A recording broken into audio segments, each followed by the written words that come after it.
Assembly budget సమావేశాల నిర్వహణపై speaker గడ్డం ప్రసాద్ కుమార్ అధ్యక్షతన బీఏసీ సమావేశం ముగిసింది. ఈ సమావేశంలో సమావేశాల పని దినాలు, ఎజెండాను ఖరారు చేశారు. ముఖ్యమంత్రి రేవంత్ రెడ్డితో పాటు డిప్యూటీ సీఎం బట్టి విక్రమార్క, శ్రీధర్ బాబు, బీఆర్ఎస్ నుంచి కడియం శ్రీహరి, బీజేపీ నుంచి మహేశ్వర్ రెడ్డి, ఎంఐఎం నుంచి బలాల, సిపిఐ నుంచి కూనంనేని సాంబశివరావు హాజరయ్యారు. ఈ సందర్భంగా 4 రోజుల పాటు సమావేశాలు నిర్వహించాలని బీఎస్సీ నిర్ణయించింది. 9న గవర్నర్ ప్రసంగంపై చర్చ, 10న బడ్జెట్, 12, 13న ద్రవ్య బిల్లుపై చర్చ జరగనున్నది. మరోవైపు బీఎస్సీ సమావేశం సందర్భంగా ఆసక్తికర సన్నివేశం చోటు చేసుకుంది. సమావేశానికి కేసీఆర్ కు బదులుగా హరీష్ రావు వచ్చారు. తన బదులుగా హరీష్ వస్తారని కేసీఆర్ ముందుగానే సమాచారం ఇచ్చారు. అయినప్పటికీ హరీష్ రావడంపై మంత్రి శ్రీధర్ బాబు అభ్యంతరం వ్యక్తం చేశారు. తెలంగాణ అసెంబ్లీ బడ్జెట్ సమావేశాల్లో గవర్నర్ తమిళిసై ప్రసంగించారు. యువకుల బలిదానాలతో తెలంగాణ రాష్ట్రం ఏర్పాటైందన్నారు. తెలంగాణ ఏర్పాటులో కలిసి వచ్చిన పార్టీలు, వ్యక్తులకు ఈ ప్రభుత్వం కృతజ్ఞతలు తెలుపుతుందన్నారు. తెలంగాణ ఇచ్చిన అప్పటి మన్మోహన్ సర్కార్కు ప్రభుత్వం కృతజ్ఞత తెలుపుతుందన్నారు. ప్రత్యేకించి రాష్ట్ర ఏర్పాటులో సోనియా గాంధీ పోషించిన చారిత్రక పాత్రను ప్రభుత్వం స్మరించుకుంటుందన్నారు. ఉచిత ప్రయాణం ద్వారా మహిళలు ఇప్పటికీ 15 కోట్ల ట్రిప్పులు ప్రయాణించారు. టీఎస్పీఎస్సీ ద్వారా 2 లక్షల ఉద్యోగాల భర్తీకి ప్రభుత్వం కట్టుబడి ఉందన్నారు.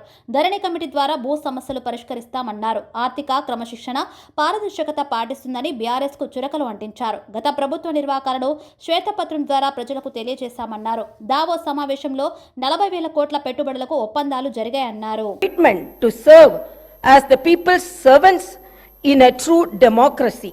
The Prajavani program, the government's first step in this direction, embodies the essence of people's governance, providing a platform for citizens to express their concerns and seek redressal. Telangana was born out of the aspirations of 4 crore people and the sacrifices of the youth and the relentless struggles of students. Our governance is rooted in the responsibility to honor those sacrifices, and our aim is to govern in alignment with the desires of civil society. The government expresses gratitude to all those parties and leaders who played a pivotal role in the creation of Telangana, especially acknowledging the efforts of the then UPA government and the Prime Minister Dr. Manmohan Singh. This government conveys that it is indebted to Mrs. Sonia Gandhi for her instrumental role in this historic process. As promised during the elections, the government is committed to realizing the 6 guarantees for the welfare and development of our people. The 2 guarantees have already been implemented. Deputy CM బట్టి విక్రమార్క, మంత్రి శ్రీధర్ బాబును మేడారం సమ్మక్క సారలమ్మ జాతరకు రావాలని గిరిజన సంక్షేమ శాఖ మంత్రి సీతక్క ఆహ్వానించారు. సమ్మక్క సారలమ్మ జాతర ఆహ్వాన పత్రికను అందజేసి మంత్రులకు శాల్వతో ఆమె సత్కరించారు. ఫిబ్రవరి 21 నుండి 24వ తేదీ వరకు మేడారం మహాజాతర నిర్వహిస్తారు. కాంగ్రెస్ ప్రభుత్వం అధికారంలోకి వచ్చిన తర్వాత తొలిసారి జరుగుతున్న ఈ జాతరను రాష్ట్ర ప్రభుత్వం కూడా అత్యంత ప్రతిష్టాత్మకంగా భావించి ఏర్పాట్లు చేస్తుంది. మంత్రులు సీతక్క, కొండ సురేఖ జాతర నిర్వహణ బాధ్యతలు వారి భుజాలపై వేసుకున్నారు. ఇదే ములుగు నియోజకవర్గం నుండి ప్రాతినిధ్యం వహిస్తున్న మంత్రి సీతక్క మేడారంలోనే తిష్ట వేశారు. అన్ని తానే జాతర అభివృద్ధి పనులను చక్కదిద్దుతున్నారు. బీఆర్ఎస్ ఎమ్మెల్సీ కల్వకుంట్ల కవిత వ్యాఖ్యలు దయ్యాలు వేదాలు వలించినట్లు ఉన్నాయని మంత్రి కొండ సురేఖ విమర్శించారు. కాంగ్రెస్ పాలనపై అవినీతి మరక ఉన్న టీఎస్పీఎస్సీ చైర్మన్ గా మహేందర్ రెడ్డిని నియమించడంపై కవిత చేసిన విమర్శలకు కొండ సురేఖ కౌంటర్ ఇచ్చారు. మహేందర్ రెడ్డిపై అవినీతి మరక ఉంటే ఆయన్ను డీజీపీగా బీఆర్ఎస్ ప్రభుత్వం ఎందుకు నియమించిందని ప్రశ్నించారు. తెలంగాణ రాష్ట్రాన్ని బీఆర్ఎస్ ప్రభుత్వం సర్వనాశనం చేసిందని ఆమె మండిపడ్డారు. పబ్లిక్ సర్వీస్ కమిషన్ సభ్యుడిగా ఆంధ్ర వ్యక్తిని ఎలా నియమించారు? వాళ్ళు తెలంగాణ యువతకి ఏం న్యాయం చేస్తారు? రాజకీయాలకు సంబంధం ఉన్న వారిని కమిషన్ సభ్యులుగా నియమించబోమని సీఎం అన్నారు. టీడీపీలో పనిచేసిన రజనీ కుమార్ని కమిషనర్ సభ్యురాలిగా ఎలా నియమించారు? విద్యుత్ సంస్థలో ఆంధ్ర అధికారుల పెత్తనం ఏంటి? 3 ఆంధ్ర అధికారులను డైరెక్టర్లుగా ఎలా నియమించారు? తెలంగాణ ప్రయోజనాలు వాళ్ళు ఎందుకు కాపాడుతారు? ఓటుకు నోటు కేసు వాదించిన న్యాయవాదులకు సీఎం అందలం. సింగరేణి ఉద్యోగాల విషయంలో అబద్ధాలు చెప్తున్న కాంగ్రెస్ ప్రభుత్వం డిసెంబర్లోగా 2 లక్షల ఉద్యోగాలు ఇస్తామని కేవలం 60,000 ఉద్యోగాలకే నోటిఫై చేశారని చెప్పడం. గురువు చంద్రబాబు బాటలో నడుస్తున్న శిష్యుడు రేవంత్ రెడ్డి, సీఎం రేవంత్ రెడ్డిలో స్వచ్ఛ రక్తం ప్రవహిస్తోంది అని టీఆర్ఎస్ ఎమ్మెల్సీ కల్వకుంట్ల కవిత గారు మాట్లాడడం జరిగింది. నిజంగా అసలు ఆమె ఎందుకు ప్రెస్ మీట్లు పెడుతుందో, ఎందుకు మాట్లాడుతుందో నాకైతే అర్థం కావట్లేదు. ఆమె మాట్లాడిన ప్రతి మాట కూడా దయ్యాలు వేదాలు వల్లించినట్టుగా ఉన్నాయి. 9.5 సంవత్సరాల వాళ్ళ కాలంలో తెలంగాణ కొట్లాడి తెచ్చుకున్న తెలంగాణ వాళ్ళ చేతిలో పెడితే తెలంగాణకు న్యాయం చేయలేదు, తెలంగాణ యువతకు న్యాయం చేయలేదు, ఎక్కడ అభివృద్ధి లేదు, నీళ్లు కానీ నిధులు కానీ నియామకాల విషయంలో పూర్తిగా నిర్లక్ష్యం చేసి యువత భవిష్యత్తును ప్రశ్నార్థకంగా చేసి తెలంగాణ అభివృద్ధిని మరి ఎక్కడ వేసిన గొంగలి అక్కడే ఉన్నట్లుగా చేసి ఒక 2 నెలలు కూడా మా ప్రభుత్వం వచ్చి కాకముందే ఈరోజు ప్రభుత్వంపై 10 సంవత్సరాలు పరిపాలించిన వాళ్ళు మాట్లాడడం అనేది హాస్యాస్పదంగా ఉందని ఈ సందర్భంగా నేను కవిత గారికి చెప్తా ఉన్నాను. బీఎస్సీ నుంచి బయటకు రావడంపై మాజీ మంత్రి హరీష్ రావు క్లారిటీ ఇచ్చారు.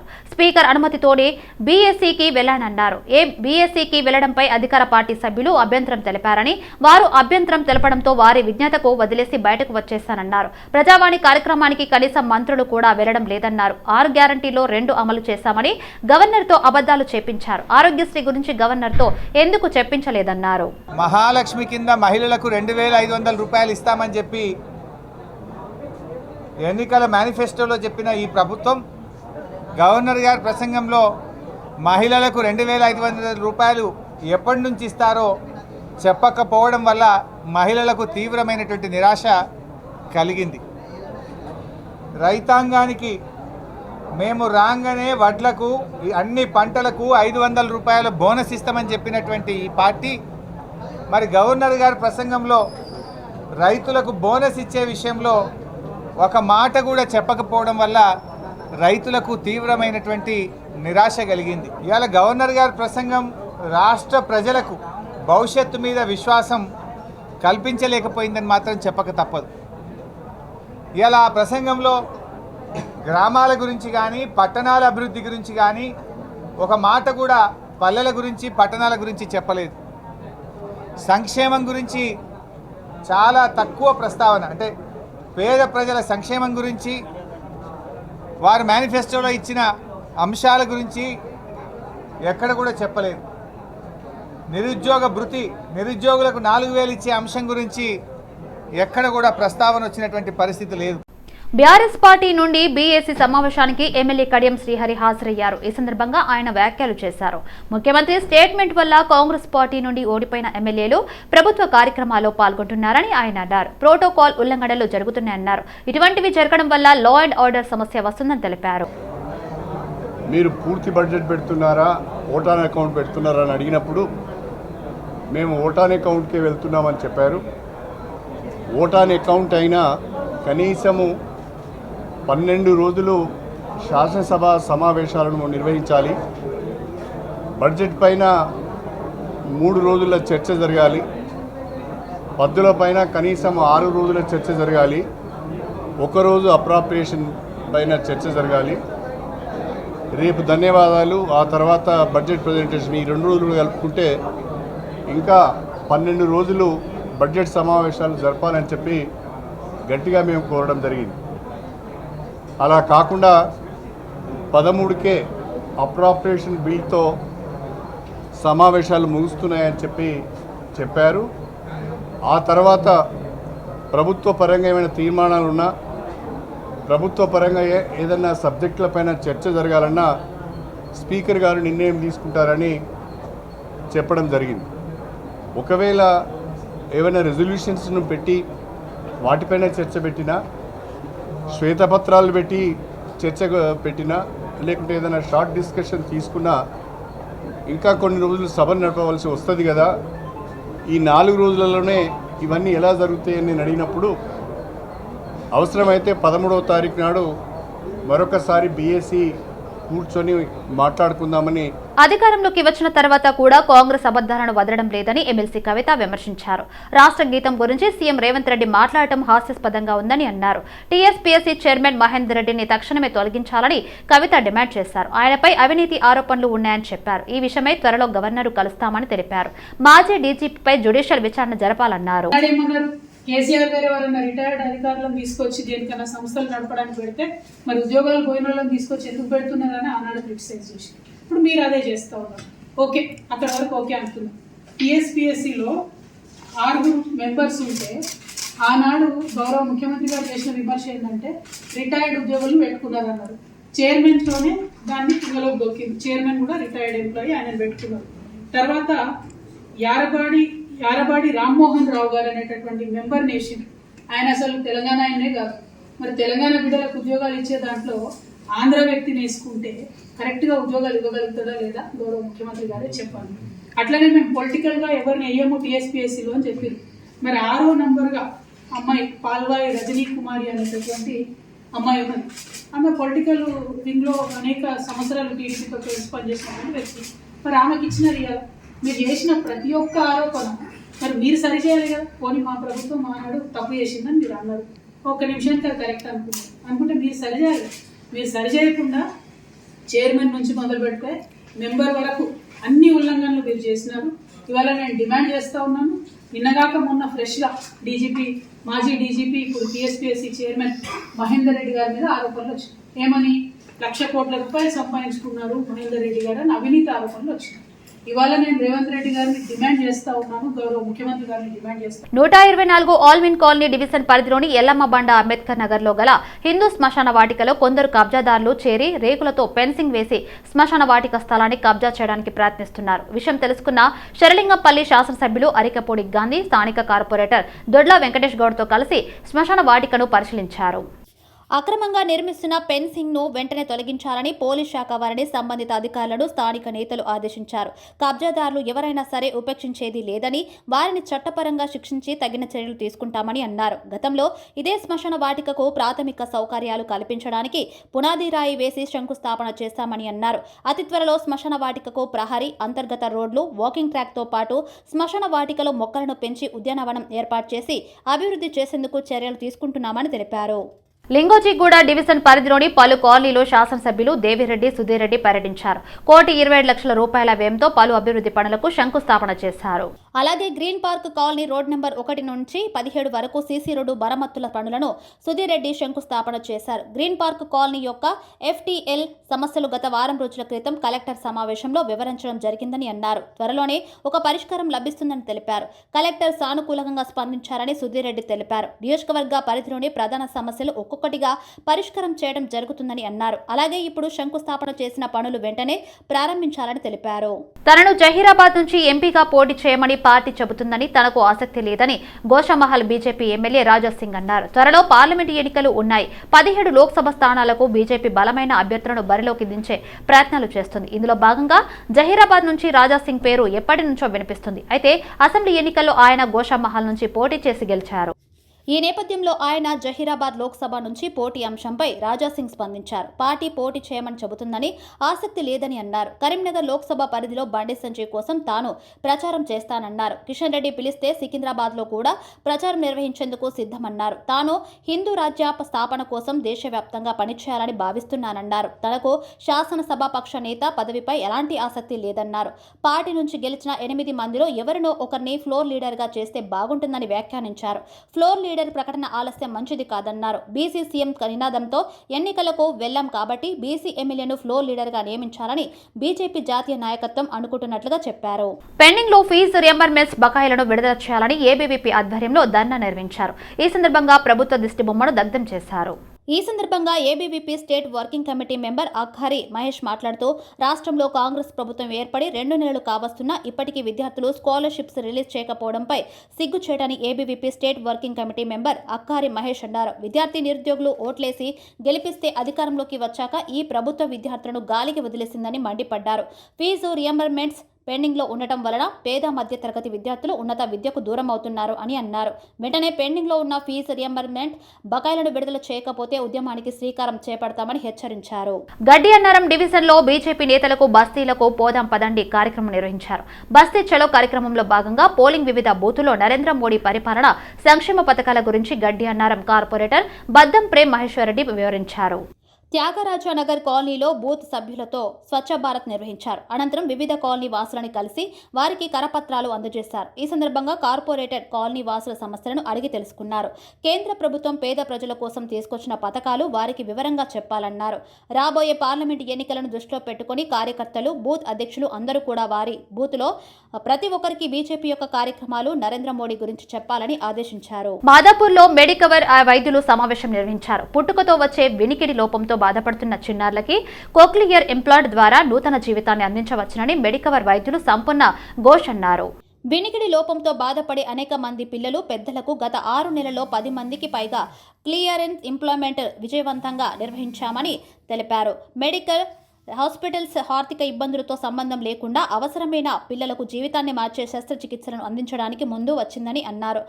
కోక్లియర్ ఇంప్లాంట్ అనేది ఒక పరికరం యొక్క శస్త్రచికిత్స ఇంప్లాంటేషన్ కలిగి ఉంటుందన్నారు. ఇది వినలేని వ్యక్తికి వినికిడిని అనుమతిస్తుందని, ఇది తీవ్రమైన వినికిడి లోపం ఉన్న వారికి సహాయపడుతుందన్నారు. వరల్డ్ లో ప్రతి 1000 బాత్ లో 2 to 3 చైల్డ్ కి బాగా హియరింగ్ ప్రాబ్లం వస్తుంది. అది వరల్డ్ స్టాటిస్టిక్స్.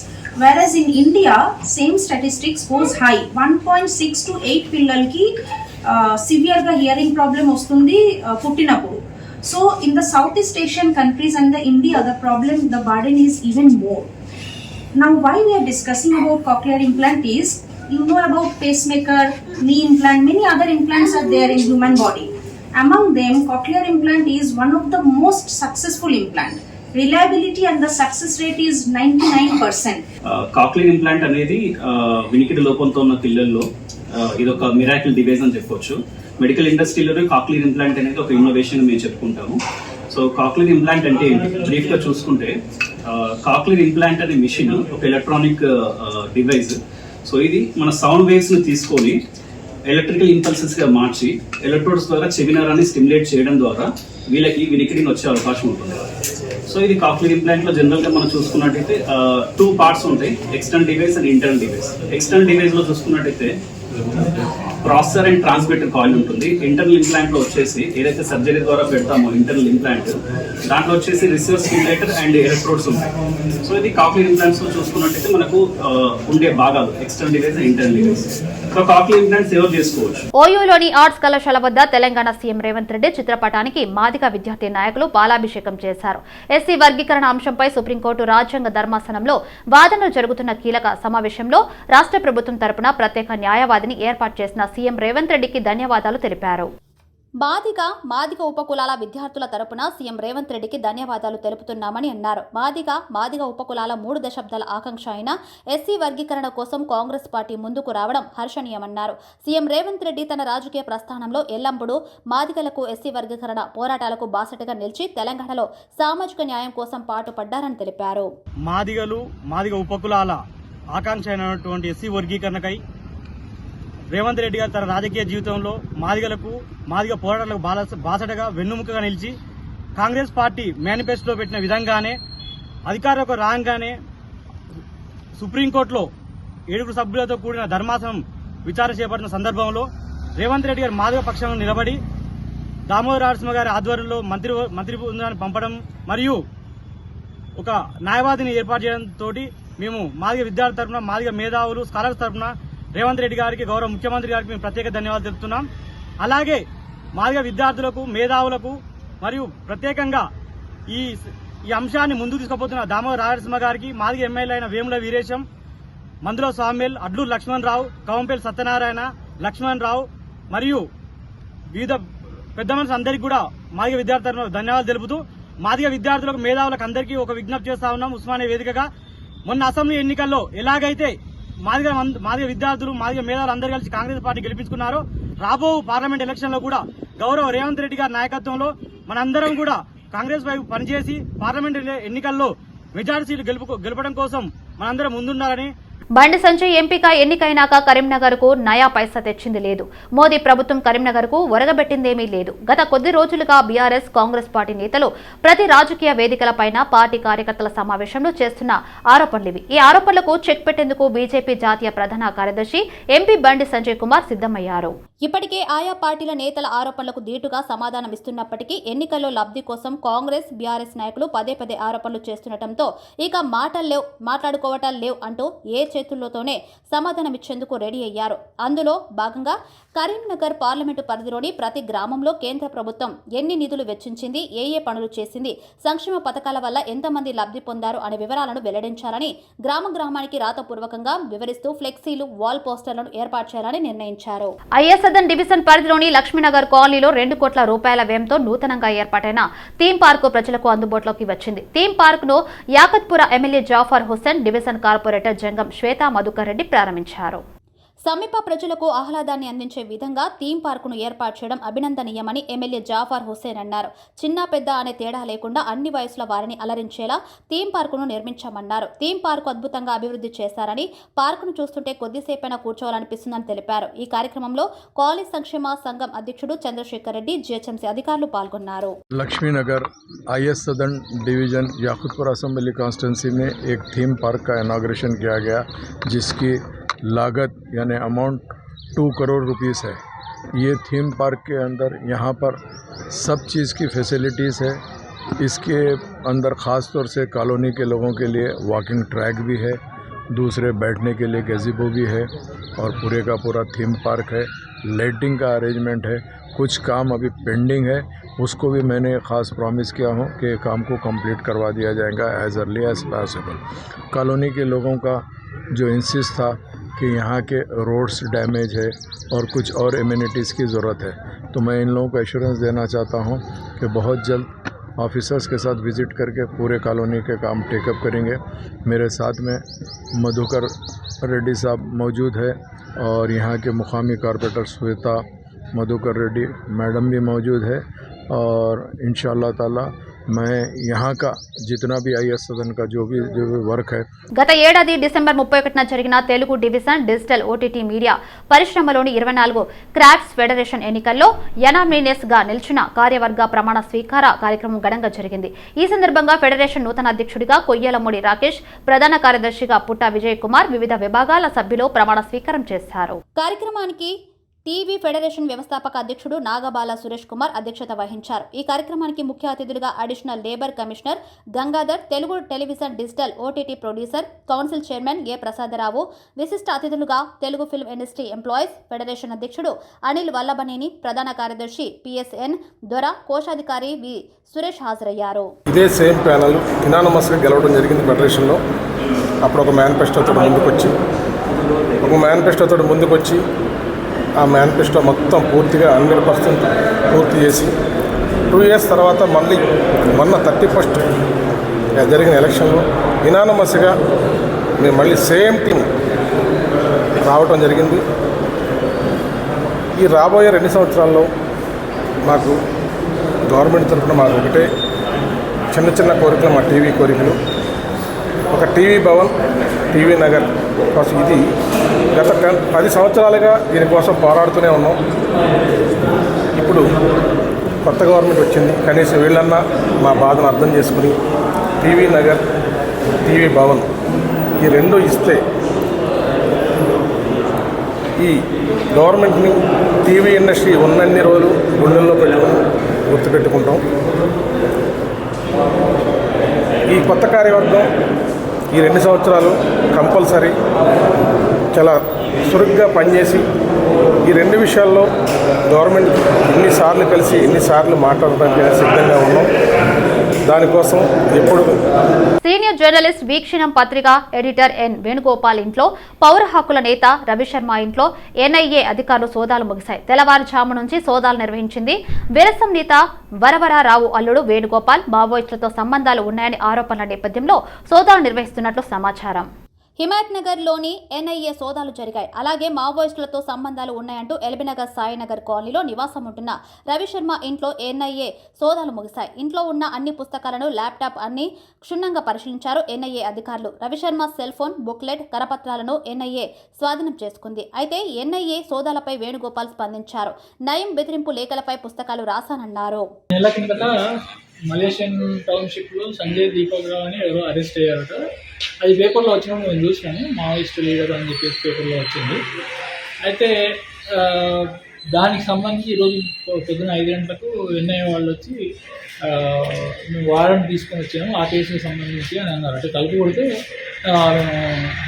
ఏంటి దేని గురించి వచ్చిందంటే ఈ కేసు అంటే మా కేసు సంబంధం ఆ కేసు అని ఎవరో మాకు తెలియదు, వారెంట్ తీసుకొని వచ్చాము, సెర్చ్ చేయాలి అన్నారు. ఓపెన్ చేస్తాం. అయితే అది కోర్టు వారెంట్ కాదు, NIA వాళ్ళు తీసుకొచ్చిన వాళ్ళ సెర్చ్ ఇది గంట సేపు సెర్చ్ చేశారు. ఏమి ఇంక్రిమినేటింగ్ మెటీరియల్ కానీ అట్లాంటివి ఏమీ దొరకలేదు. ఫోన్ ఒకటి నాది సీజ్ చేసుకున్నారు. నేను అది కూడా మీరు చెక్ చేయండి, దాంట్లో ఏమీ లేవు అన్నా కూడా లేదు. మేము అది ఇవాళ ఉదయం 5 గంటలకు నేషనల్ ఇన్వెస్టిగేషన్ ఏజెన్సీ NIAకు చెందిన ఒక బృందం 8 మంది బృందం మా ఇంటి మీద దాడి చేసింది.